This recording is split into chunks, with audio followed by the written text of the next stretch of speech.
ears, boy. It's what you harder at the ice out the neck.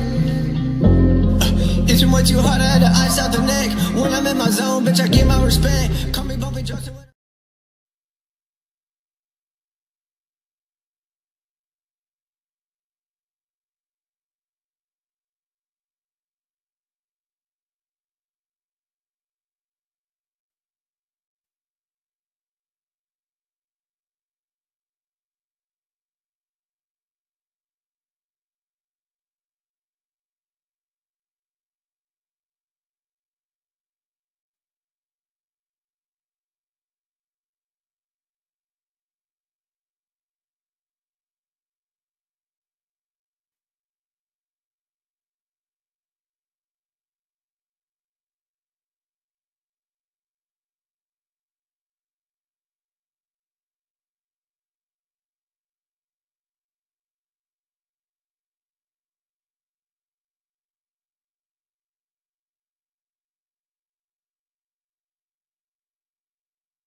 I don't even know if I was making any noise.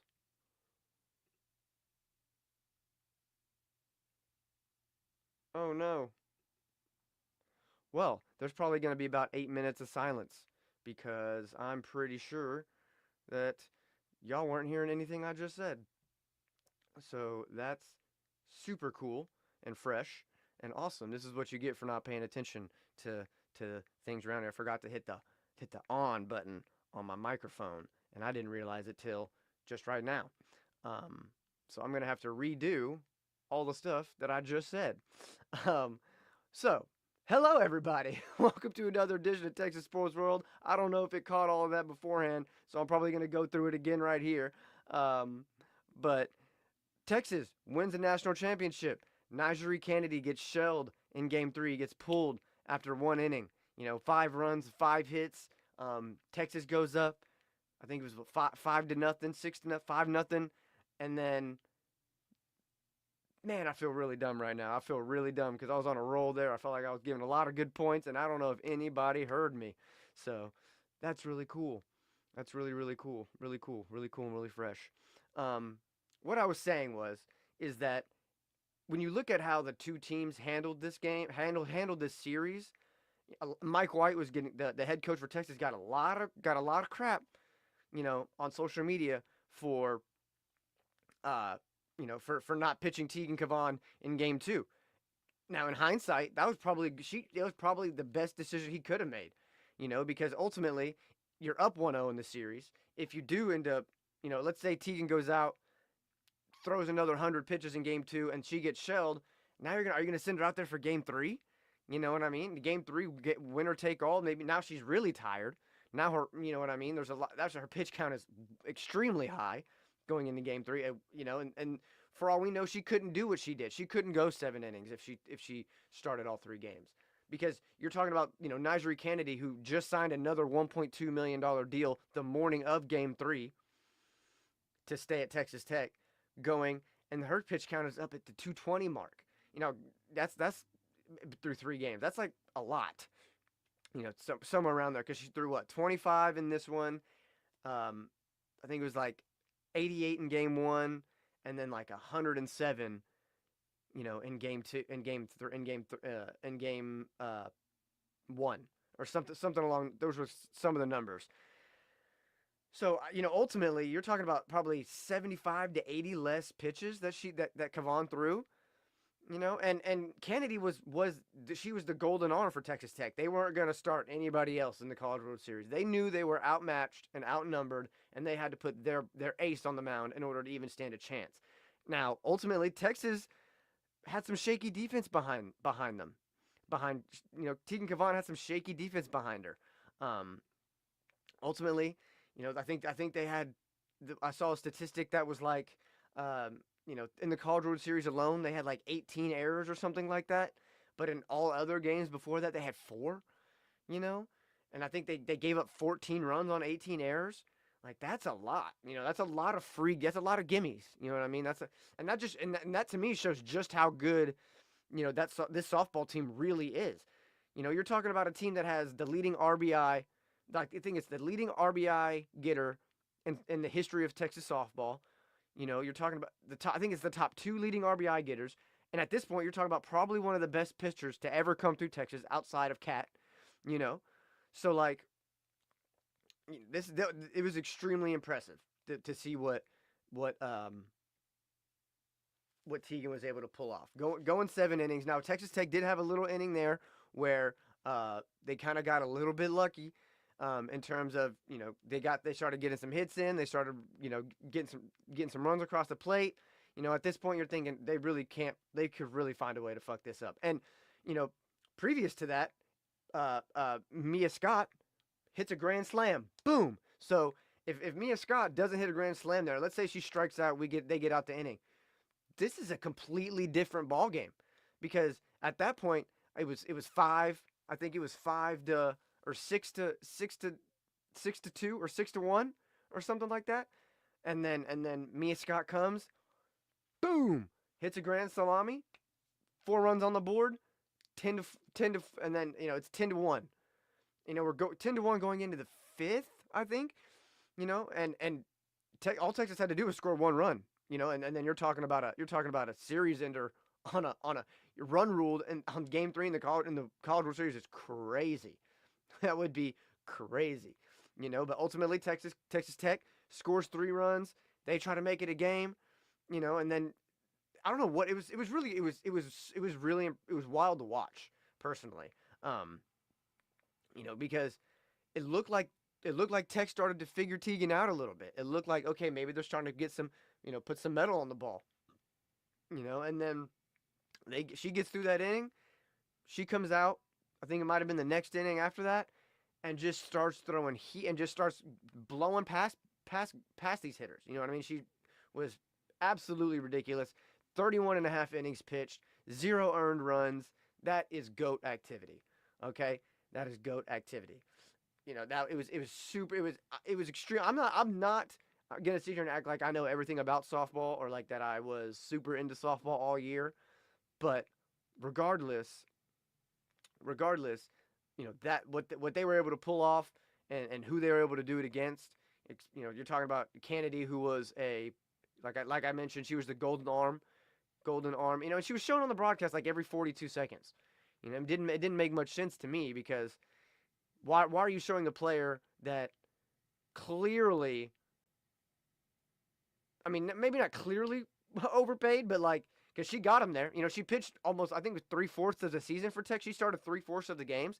That's intense. That's a lot. And it was something to watch. It was something to watch. I was extremely impressed, because Mike White was getting a lot of shit for how he handled game two. Because ultimately people wanted to see Teagan just go out there, boom, boom, boom, boom, boom, and keep doing her thing. But I think in hindsight, you're up 1-0 already.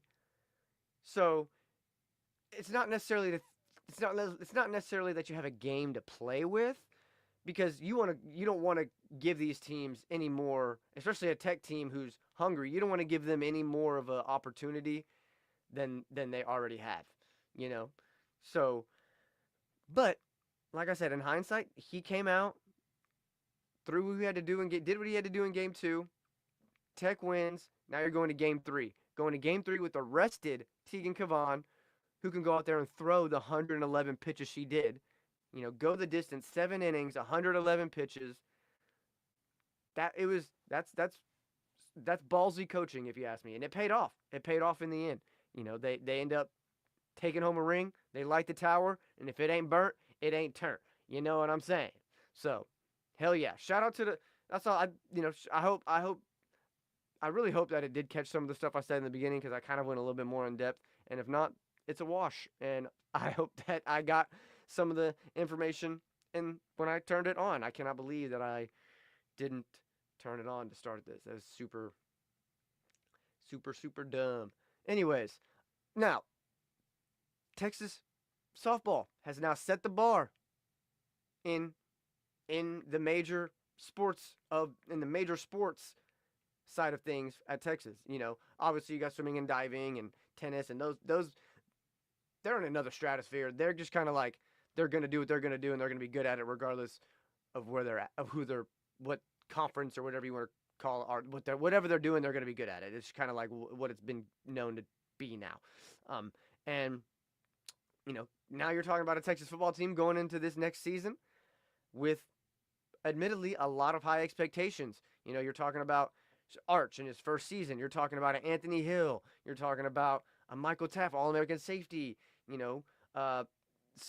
DeAndre Moore, who's really looking like he's going to step in and be, the leader of that room. And Emmett Mosley, who, if he played all last year, probably would have been a freshman All-American.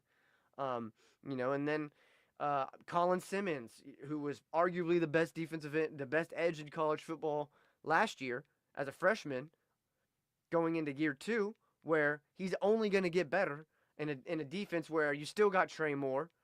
You still got Anthony Hill, Trey Moore, Colin Simmons, Michael Taft, Malik Muhammad. There's been some reports coming out about Murad Watson and how they believe that he's going to be, if you have a Murad Watson and Travis Brevard, Cole Brevard at your two nose tackles or two defensive tackles, and then you have an insane defensive end room and Colin Simmons, Ethan Burke. The list goes on there.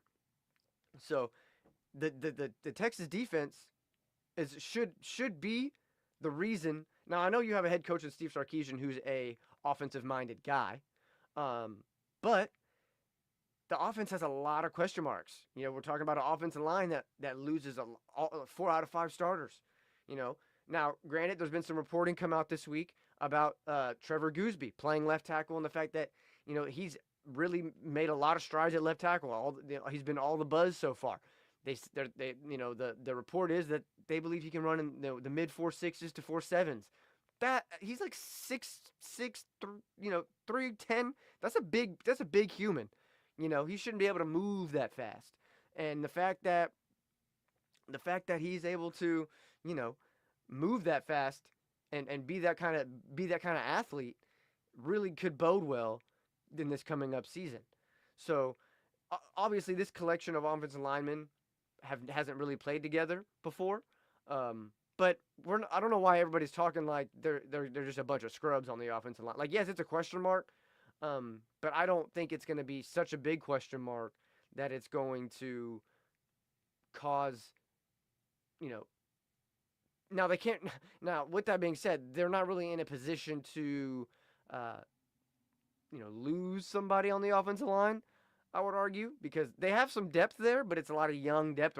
That's part of the problem, really, is the age of the depth. You're talking about a lot of young guys there that either just haven't played yet or are just really developing, and where this Texas football program is right now is we're not really in a position to wait on, people to develop. I don't know how that sounds. I don't know if I really love the way that sounds coming out of my mouth, but we can't really hope and pray. We need to go. You're talking about a team that's favored to win a national championship in a lot of people's eyes. Going in to Ohio State in week 1 to play an Ohio State team that beat you already in the college football playoff last year, but also that Ohio State team also has a lot of question marks, a lot of the same question marks that Texas does, And I forgot to mention Ryan Wingo earlier in that group of receivers. Ryan Wingo, Emmett Mosley, DeAndre Moore. They bring in three 5-star freshmen or two. Dalen McCutcheon, who got a lot of praise during spring ball.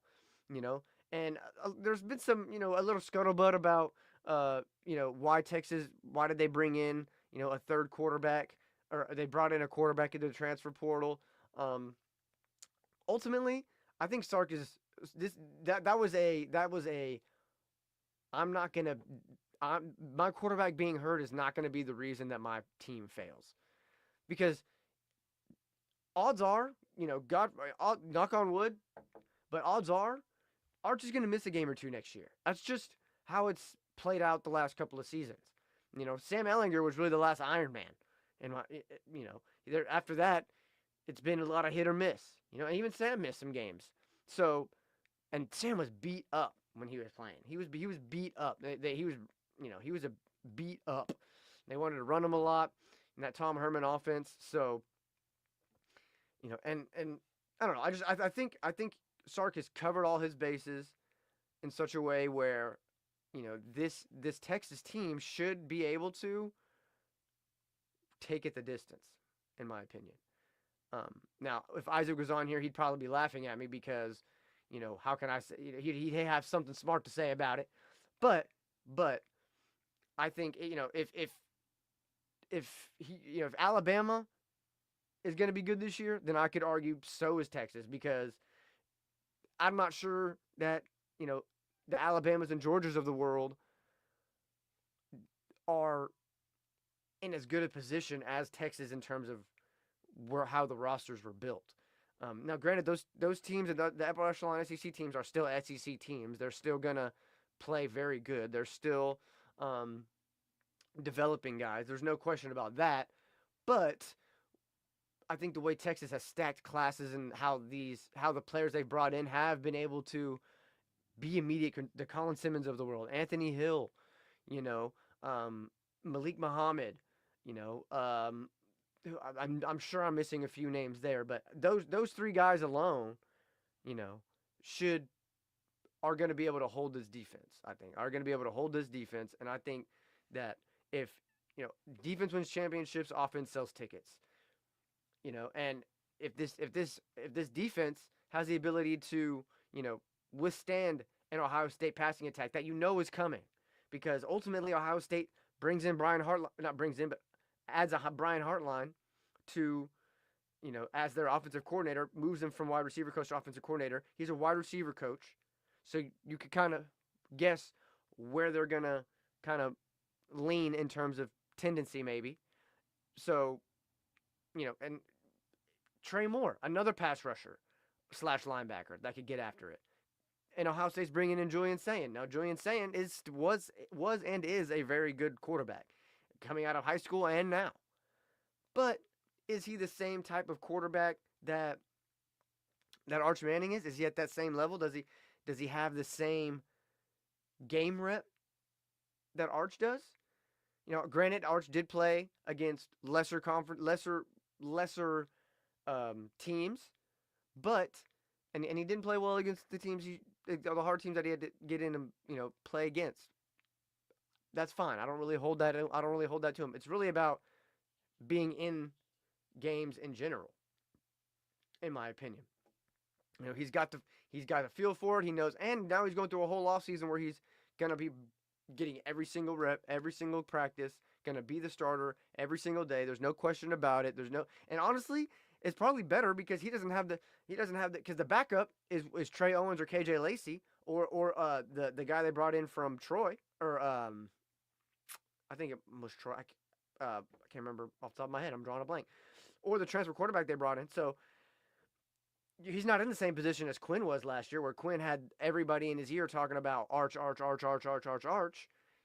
time he made a mistake, he was like, "Oh my God, please put Arch in." He's not gonna have to hear. If Arch goes out there and has a bad game, nobody's gonna say we should put in Trey on. There's not gonna be. Nobody's gonna be like, "Oh, we should give KJ a chance." Nobody's gonna say that.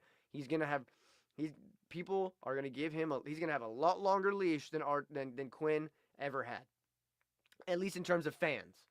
Not in terms of coaching and like leash in terms of he's not going to get pulled. None of that. But I'm just saying from a fan's perspective, he's going to have a much longer leash than Quinn did. So, ultimately, I guess to wrap up how I feel about the expectations, of this football team going into next year, to put it up against the softball team, which is how I started this, is, they've got to, the softball team set the bar. And this football team, they've got a good defense. They've got a defense that a lot of teams are going to have to game plan multiple things against. They're going to have to game plan. How do we stop Colin Simmons if they're running a stunt with Anthony Hill? How do we block up an freshman All-American defensive tackle along with a 320-pound Cole Brevard? While Ethan Burke and Colin Simmons are screaming off the edge. That's a lot. And that's a lot for any Ohio State or not.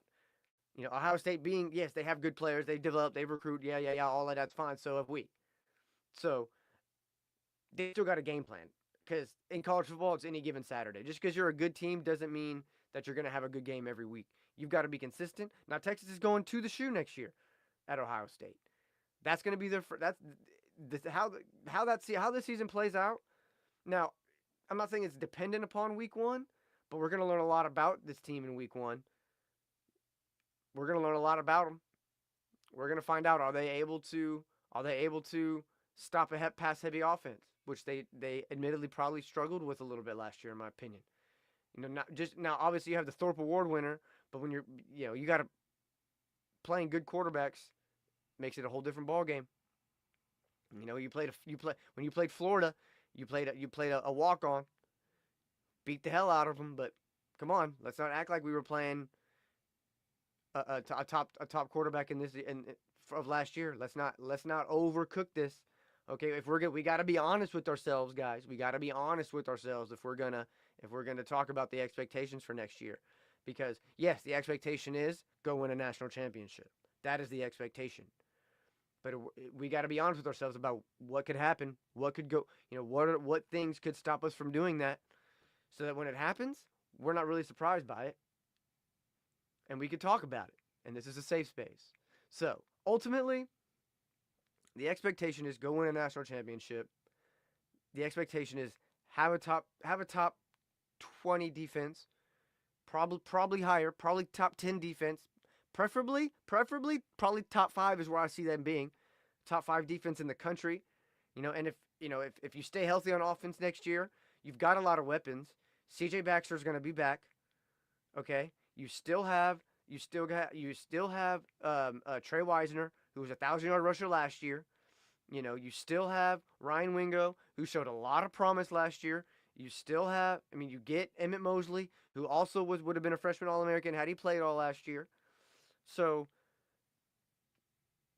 you added the right pieces. And now you could go look at the transfer portal recruiting rankings and all of that stuff, and Texas isn't really up there, and that's fine. I don't think Texas is looking for – they didn't need to go get the stars of the portal. They needed to get guys that could fit their culture. They needed to get guys that could fit the jobs that they needed to do. They needed certain job guys. What I mean by that, they didn't need a guy to go out there and change the game for they didn't need a game changer. They needed a guy, a plug and play guy that can make the team better. The team better is the operative word there. They didn't need him to. They didn't need to bring in somebody to set the world on fire. That's not what they needed. Now, could they have brought in somebody like an Emmett Mosley, which I think is going to be a very, very solid receiver next year? He gives you a lot of the Matthew Golden type stuff. He's got a lot of great short area quickness, great hands. Has the ability to go up and get it. Very smart player. And then you got Ryan Wingo and DeAndre Moore, and I totally forgot. You bring in one of the top tight ends from Cal last year, so he was probably going to be a third round pick next year. So there's a lot of talent, and that's why the expectation is so high. Sark's got a lot of stuff he's got to do to make this work. I think he's gonna have to get a little bit more consistent on offense. You can't put players in bad positions. There's a lot of different things he's gonna have to do. And ultimately, I think he's gonna be able to take this team to a national championship. That's kind of my expectations. Comment below, like, subscribe. Let me know what you think. If you watched the first 8 minutes of this video and there was no sound, awesome. I'm glad you stuck around. But we will see how this season turns out. Before I end it, shout out once again to the Lady Horns winning a national championship, kicking them Sand Aggies to the dirt, and closing the door and going to get that ring. Like the tower, if it ain't burnt, it ain't turnt. Shout out to Tika Kavan, Mia Scott, Grand Slam, going the distance, all the fun stuff. Really great season for Mike White. Great coaching, in my opinion, the way he handled the entire series. And yeah, I think this is a very good season for Texas sports. They're probably gonna win the Directors Cup. I think outside of men's basketball, I think every team either played in or won an SEC championship. So, hey, men's basketball, get your shit together. All right, man. I will see y'all later. It was just me. I wanted to go a little solo show, give you guys a quick 30. And we will be back. Isaac will be back on Monday, I believe. And we will have much to discuss. I know I said I was going to get into the house settlement. I totally forgot about that. I will get into that on Monday. I'm going to do some more research on it, make sure I give you guys all the pertinent information, and give you my guys' opinions on it, because there's a lot of stuff still coming out about it. So whenever I get that, I'll get it to you guys. And in the meantime, y'all have a great rest of your weekend, and I'll see you guys on Monday. I ain't with that beefing on the net. Tell me what's next. I can't listen to the